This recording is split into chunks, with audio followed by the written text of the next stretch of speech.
Hello, নমস্কার সবাইকে। তো তোমরা সবাই কেমন আছো? আশা করি খুব ভালো আছো।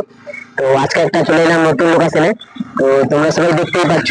তো এখানে কিছু প্রাপ্ত যে প্রাচীন কালের মায়ের কিছু মহিমাগুলো আপনাদের কাছে তুলে ধরতে চলেছি।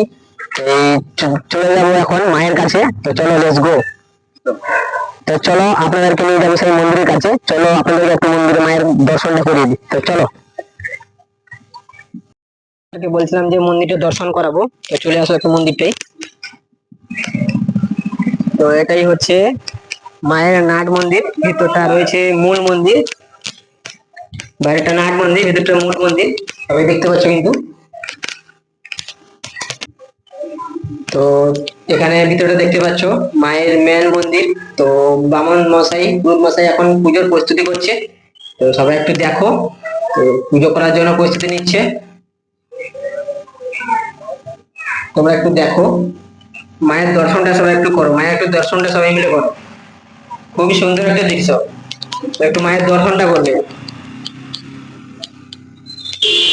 পুরোহিত মশাই এখন পুজোর জন্য খুবই জিনিসপত্র আয়োজন করছে, যে পুজোর যেগুলো জিনিসপত্র গুলো লাগে সেগুলো আয়োজন করছে, ঠিক আছে। মন্দিরে একটু ঘুরে দেখিয়ে দাও চারপাশে। সব একটু ভিডিওটা দেখতে থাকো।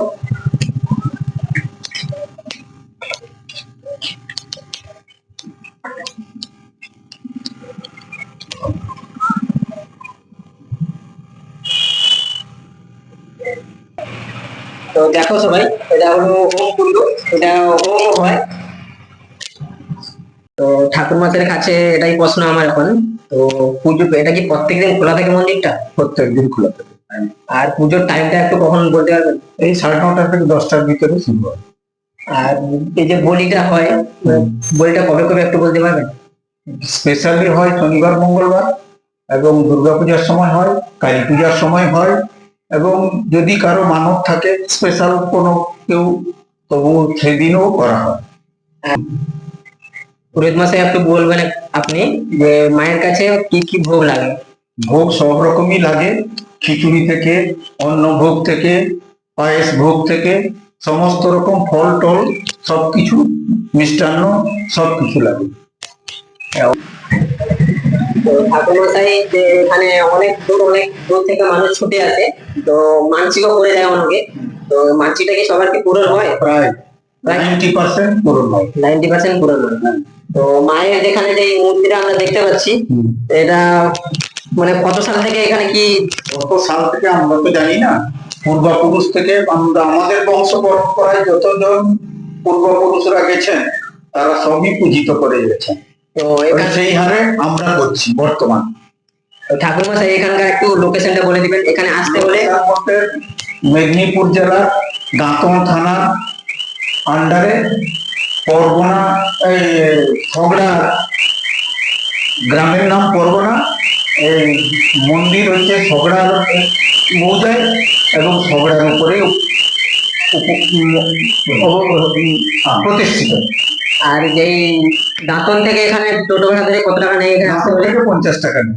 50 টাকা এলে দিয়ে চলে যাবে। হ্যাঁ। তো দেখতে পাচ্ছেন এটা হলো মন্দির।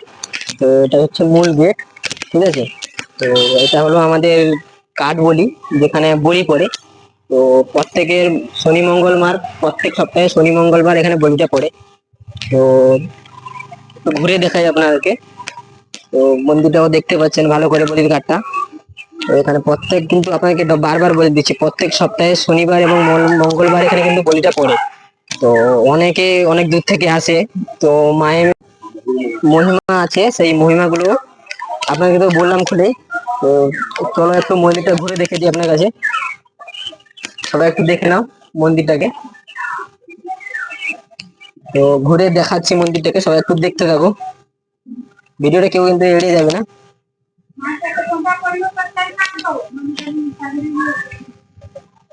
সবাই একটু মন্দিরটা কিন্তু দেখে নাও ভালো করে।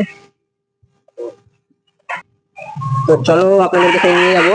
এখানে একটা ঘর রয়েছে, যেখানে মায়ের খিচুড়ি ভোগ বা অন্ন ভোগ সমস্ত কিছু রান্না হয়। তো সবাই একটু দেখো ভিতরে, দেখাচ্ছি সবাইকে। সবাই একটু দেখো যে মায়ের খিচুড়ি ভোগ বা অন্ন ভোগ সেগুলো রান্না হয়। সবাই একটু ঘুরে দেখিয়ে দাও, ক্যামেরাটাকে ঘুরিয়ে দেখিয়ে দাও। দূর দূর থেকে এখানে কিন্তু মানুষ আসে, দূর দূর থেকে।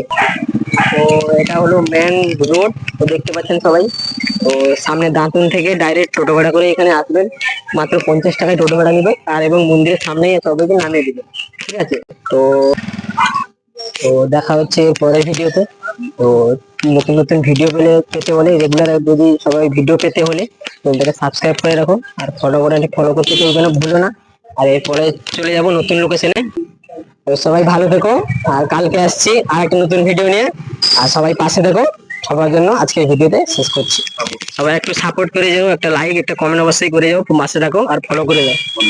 ধন্যবাদ সবাইকে।